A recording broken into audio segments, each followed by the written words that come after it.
Yeah, today we are talking about mobile device security, and as advertised, we're going to focus on securing a phone to protect your data, being able to track a phone, and you have remote wipe capabilities on smartphones. So we're going to focus our discussion on Android and iPhone, or iOS, including iPads. If you have a BlackBerry, there's probably similar things out there, but we're not focusing much on BlackBerry here today. Hopefully that's not disappointing everybody. My observation is most people have moved on to Android or iPhone anyway. There was a study done in conjunction with Verizon and a security company. I think maybe it was McAfee. They took phones and lost them on purpose, but they installed on these phones tracking software, special tracking software, so they could see what people did. They put phones on park benches, they put them on buses and taxi cabs, and they put them everywhere you might potentially lose a phone. And what was exciting was 50% of the phones that were picked up by someone, an attempt was made to return it. 50%. And these are smartphones, so these are expensive phones. But that was kind of encouraging, go human race. Yay, at least 50%. I have a personal story. The sad part about the story that I mentioned, the study that was done, it's true that 50% of the phones, an attempt was made to return them. 83% of the phones, an attempt was made to access private data on those phones. So this tracking software, it didn't just track where the phone was, it tracked everything they did. And 83% of the time, they opened up personal email, personal files, personal contacts. In many cases, I think it was 23% of the time, they actually did searches for things like bank PIN number. They were searching for private data, not only to steal the value of the phone, but to steal information, which is far more expensive and valuable is the information that you have on that phone. So think about your phone, what's in there? You use it every day, and you just kind of come and go and move about with your phone and don't think about it a lot. You have information in there that you may not realize, especially if you have a banking app on there or if you have contact information on there. Your contacts alone can have a ton of information in there as to who you associate with, their private information, and they may not appreciate their home address, phone number, perhaps birth date, and everything else being exposed to a random person on the street. So it is critical that you secure your phone. Even if you don't lose it very often, it's critical that you secure your phone. So that was a very interesting study that partially gave me faith in us as a race, that yes, a bunch of them were returned, or at least an attempt was made. But even the ones that were returned, private information was searched first. The individual that picked it up felt like they could try to access that, even if they were going to return the phone. It was like opening up a wallet to see if there's money inside to decide to return it or not, which is rather concerning.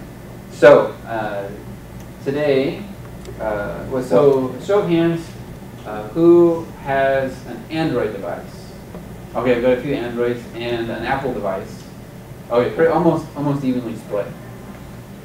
So we'll start off talking generically about passwords. How many of you have a password on your mobile device? So when you turn it on, not all the hands are going up. So a few of the hands going up. If you don't have a password on your mobile device, it's just open. It would be a pain for you to have to put in a password of some kind every time you need to activate your phone. But if you don't and someone else gets it, they're in. There's nothing you can do.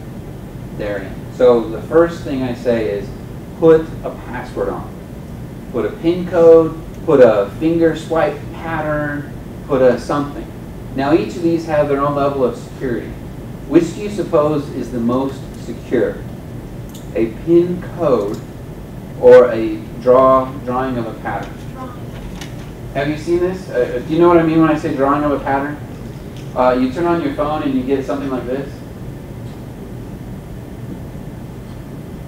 And to unlock the phone, you go with your finger, and that unlocks it. Or you draw a pattern on your phone and it unlocks it. That's an unlock option that you have. Or you can type in a 4-digit code. So I didn't really get the tally of my query. Which do you think is more secure, a draw pattern or a passcode? A code. A passcode. Why would you say that? Because I think people could guess what numbers by the movement of your finger, but an actual swipe is more distinct, I would guess. I think that's probably true. And also what we don't realize is sometimes you leave finger grease patterns on your phone, and you look at it in the light and you can see the pattern that someone has drawn. So you're leaving a trace behind. Drawing a swipe is better than nothing, but a passcode is a slight improvement for the same reasons I think that we both said. You can really easily see just at a slight angle what somebody's doing, or you find it later and you might see it imprinted on the screen slightly, especially if your screen's like mine. It's always kind of dark because I don't think that much. Now we're going to take a look at this is an example for iPads and iPhones. This is a screenshot from an iPad. The iPhone doesn't look all that different, but this is how you set a passcode on an iPad or an iPhone. Click on General, or first go to Settings. So on the home screen, on the first screen, tap on Settings, and then go to General. And down here, on this particular one, you can see the auto lock has been set to 15 minutes, and the passcode is off. Which means this one doesn't have it. You just open it up and it's in, and you're in. Strongly recommend against this, especially if you have your email configured on this device. This would mean someone could open up your device and start emailing whoever, whatever, and it would look like it's from you. And if they're a prankster, they'll say like, I eat smelly fish or something like that. If they're more creative, they'll do something much less detectable and more damaging. So make sure you have a passcode. Now the auto lock, that means if you leave it, walk away from it, it will lock itself after a period of inactivity. I strongly recommend you set that on as well. The amount of time, I don't know, I guess that's up to you. The faster you do it, of course, you're a little bit more secure, but I understand if you have it locking constantly, that can get a little annoying. It's better to have some time than none. Figured that. Now I'm going to jump over here. So I have clicked on the passcode lock. On the iPads and iPhones in particular, you can use a complex password. By default, it's a 4-digit number, 4-digit code. Not terribly hard to figure out. It would take somebody a little bit of time to figure it out. If they saw your finger swipe, they might be able to guess a few of the characters. You can change it from a simple password. You can turn off simple passcode, and then you can use like a real password, a larger password where you actually type in characters on the keyboard. And this would be the most secure. You might consider doing this, especially if you have your email configured on that device, or if your phone goes off in the middle of meetings. And you might decide to turn this on. I recommend it if you've got anything sensitive on your phone. The best setting that you can do, it's a little grayed out right now because I've just activated in this screenshot. On the iPads and iPhones, you can set it to wipe itself out if someone gets the passcode wrong 10 times. Automatically wipe itself out. Strongly recommend this, especially if you only have a 4-digit code, because eventually they'll get it. I mean, you get somebody who's got a hot item in their hand, they'll spend some time trying to figure it out, and it'll become a game for them. So you set this, it's under General and under Passcode. It's this bottom option that's slightly covered up right here. Switch that to On to erase the data after 10 failed attempts.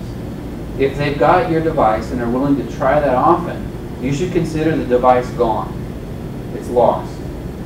The best thing to do would be to erase the data so that at least your private data is protected. And so when you find yourself without your device, it's totally gone, you can't get it back, you can have some confidence that your information will not be stolen.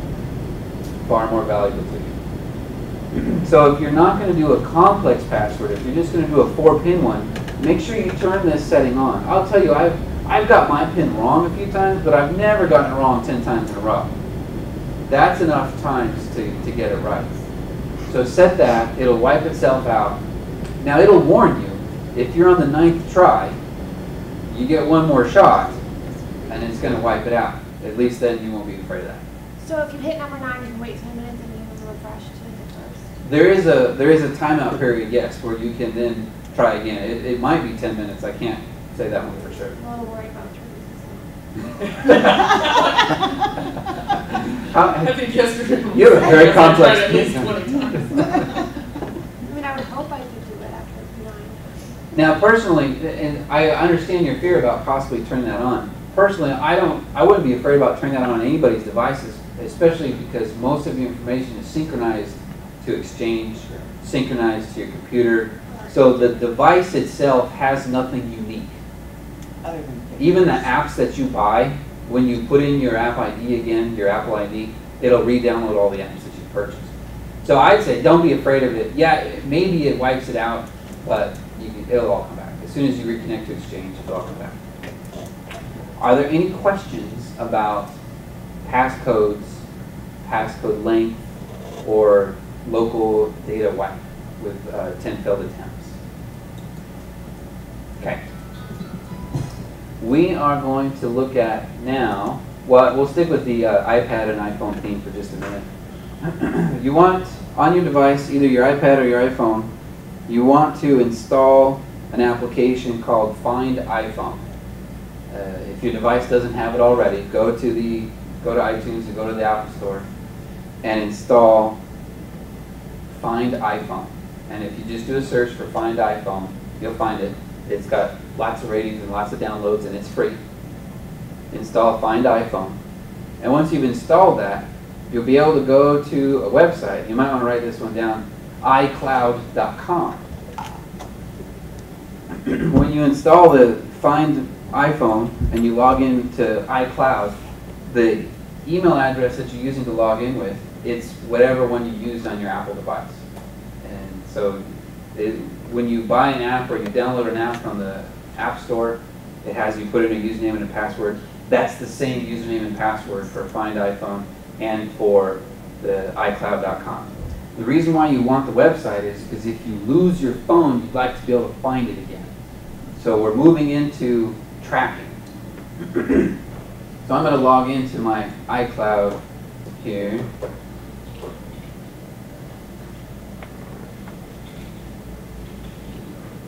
My password is 5 circles. So when I log into iCloud.com, one of the options that I have is Find My iPhone. It does say the word iPhone, but it's the same for iPads. And I have, because I've installed Find My iPhone on my device, it shows it as a registered device here called iPad, aptly named.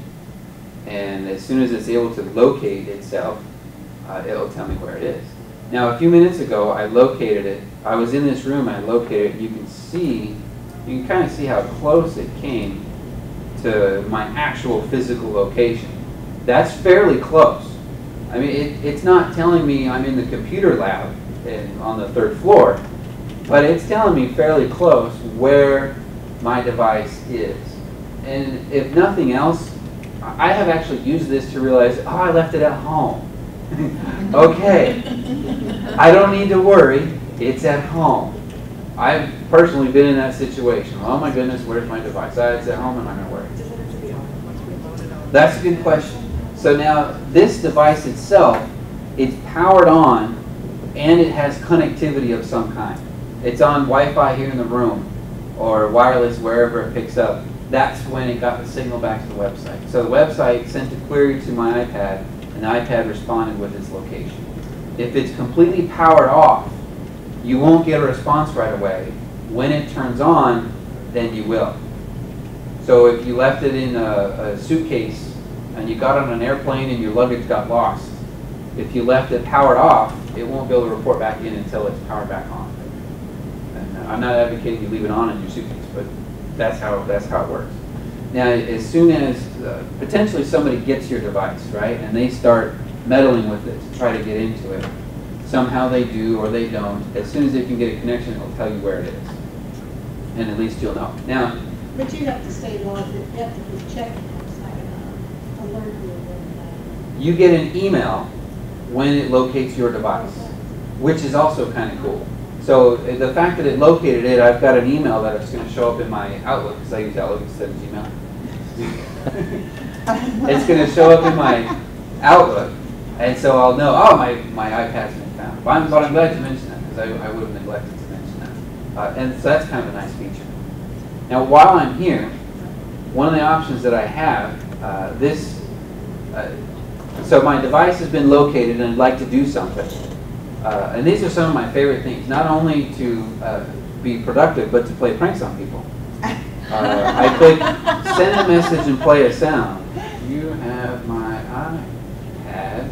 I will give you 2 pancakes if you give it back. Anyway. And down here, play a sound is turned on, and I click send. And now from this website, I don't necessarily know where my iPad is, or I can see that it's traveling on a bus going down rural or Scottsdale. I can send a message to my particular device. And any second now, actually it can take a minute or two. The iPad will start making noise, and that message that I typed up will show up on the screen.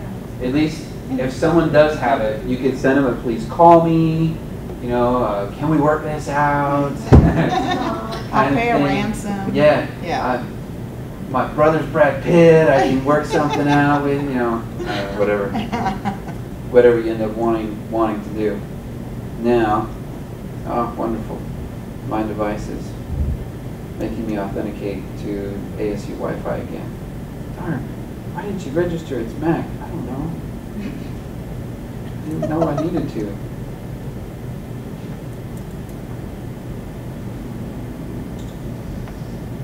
And go. All right.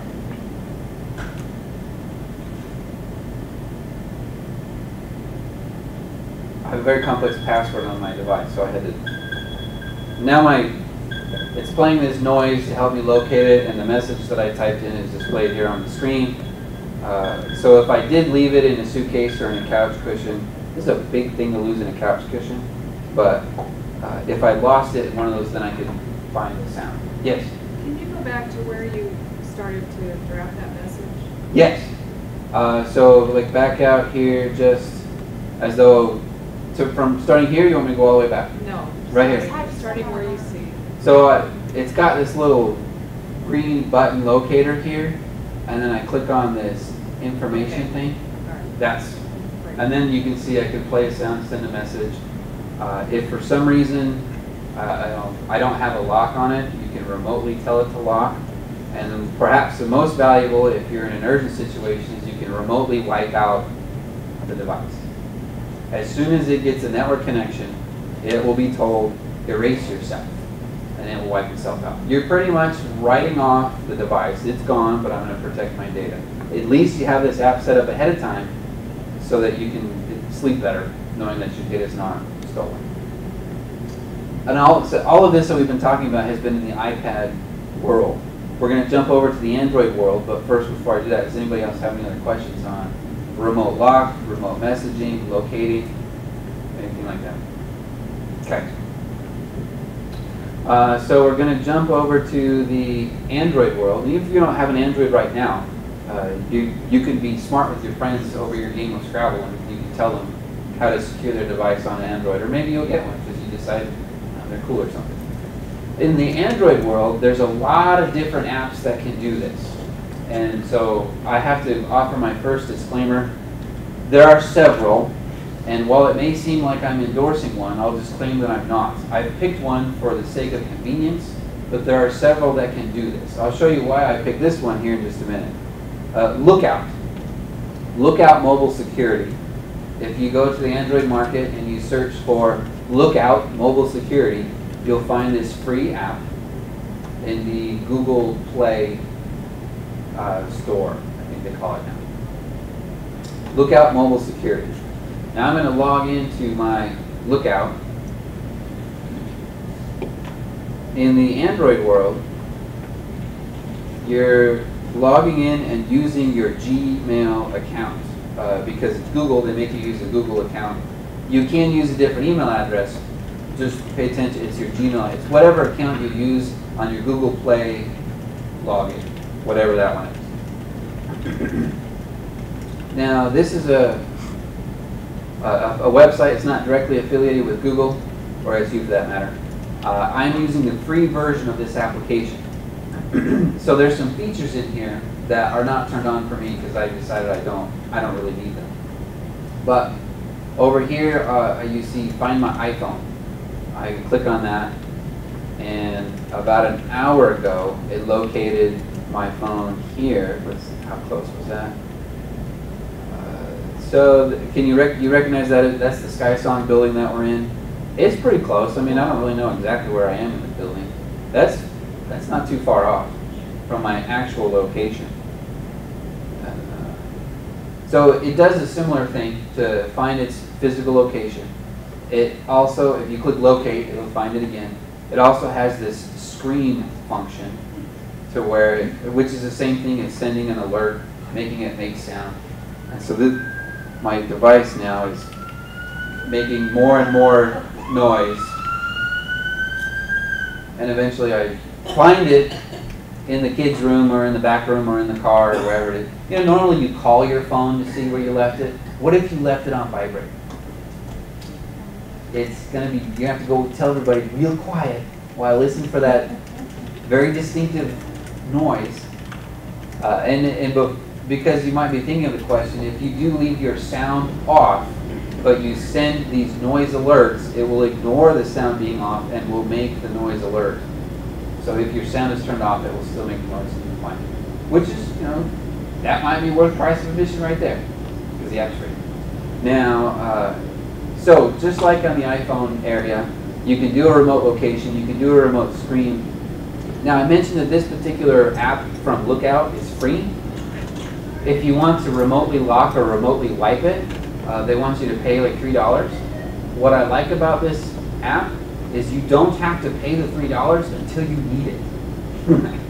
So I have it installed and like all ready to go. And if I lose my phone, I come click wipe, I pay them $3, and then it wipes it out. So I'm thinking I'm okay. I'm going to save my $3 until I actually lose it. Like I said before, in the Android world, there's a bunch of different apps that can do this sort of thing. The reason why I picked this one is because it also includes an antivirus component, which is kind of important in the Android world, and I don't have to necessarily pay for the premium service until I actually need it. So I like that, so this is the one that I showed to people. If you find one that's different, that fits these needs, then by all means, go for it. Do it. It might be great. So, in both the Android and the iPhone, we know how to secure them, have good passwords, have a password, have good passwords, have it wipe itself out after so many invalid tries on the iPhone that's set to 10, turn that on, be able to locate it, even if you just lose it, if you give it to somebody and lose it, and you can make noise, you can communicate with the remote person if somebody does find it, and then you can lock it and wipe it out. If you don't have these applications set up ahead of time, it's going to be very difficult for you. You might not be able to do anything. If you lose your device and you didn't install one of them or configure one of them, you just might be in trouble. So watch out. I will say that if your device has been configured to connect to Exchange, Outlook, the Exchange server team might be able to send a remote wipe command, maybe. If your device has been set up to synchronize with Exchange, the UTO, ASU, Exchange server team can send a remote wipe command. Maybe it works, maybe it doesn't. I'd rather have my own way. Not only because when I get them on the phone, I don't know how long it's going to take them to do that, but because I know that this one works because I've done it. And so I'll kind of put my trust in myself. But I do mention that, so if you know somebody who says, oh, I lost my phone, and you ask them, well, did you install this, that, and the other, and they say no, there's a chance. If they've got it configured for Exchange, I'm going to get out of it. We've done that before. It works, okay, and it's good to know. There is still a chance. There's still a chance that can work. And it all comes down to, does their model phone support the right version of ActiveSync, which is the communication protocol between the phone and the Exchange server. If they support the right version of ActiveSync, then it should work. If they don't have it set up for Exchange, or it's an older one, then it won't. Questions? Preguntas? Is there anything I left out? Okay, so that's pretty much what I wanted to show you today, is be able to keep track of your devices, know where they are, and be secure, be safe. know how to do it. A lot of this information is posted on the RTS SharePoint site. And I've got on our SharePoint site for the ASU people, I don't know if we have affiliates in here or not, but on the RTS SharePoint site, if you go under training, we have a special section dedicated to iPad. It's pretty much the same thing for iPhones. There's a section here called Set Up Remote Wipe and Location Services. If you missed anything that we talked about today, this information is documented here on how to set that up. So if I went through too fast, you can check on our website. If you can't remember where our website is, you can send us a note. We'll send you a link. Very good. I hope to see, if you're interested, come back tomorrow and we'll talk a lot about Outlook. Tomorrow we'll probably use almost the full hour because there's a lot more in Outlook to cover, but if you're interested, come back tomorrow. Thank you.